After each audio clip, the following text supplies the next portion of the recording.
Chers auditeurs de Radio Espérance, bonjour. Il arrive parfois que certains mots surgissent dans le débat public à la manière d'un langage magique, supposé convaincre par son seul énoncé.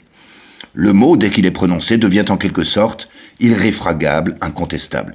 Il s'impose de lui-même, premièrement par le fait qu'il porte une valeur rassurante, deuxièmement parce que son contraire effraie. En ce cas, il est difficile pour le grand public de prendre une certaine distance critique par rapport à ce mot. Le mot du moment politique que nous vivons, c'est le mot stabilité. Stabilité, répété comme un mantra en ces temps de tempête politique. Secouez les gens comme un prunier pendant un temps, puis promettez-leur que vous allez assurer la stabilité, et le plus grand nombre achètera le mot sans même réfléchir à la nature et au contenu de cette stabilité. Et si vous vous y opposez, eh bien vous êtes partisan de l'agitation, voire du chaos. C'est pour rejeter le spectre d'une dissolution de l'Assemblée nationale que le Premier ministre et une bonne partie des députés répètent sur toutes les ondes, je les cite, « Le pays a besoin de stabilité ». Le mot magique est répété à l'envi. Cependant, quelle est la nature de cette stabilité vendue par les députés ? La stabilité des institutions, comme il est dit, ou la stabilité de leur mandat ?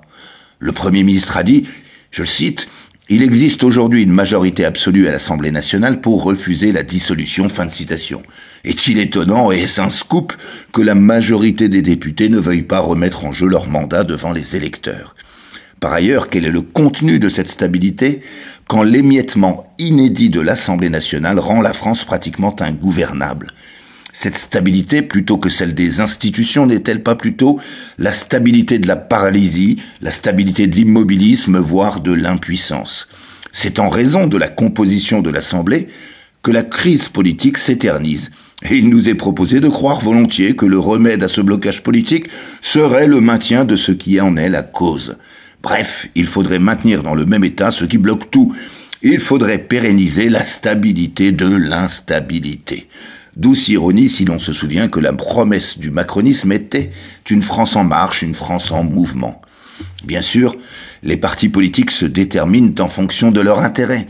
Ceux pour lesquels de nouvelles élections législatives favoriseraient probablement la croissance du nombre de leurs députés, y sont favorables, et ceux que de nouvelles élections risqueraient de faire fondre leurs déjà bien maigres effectifs, y sont opposés.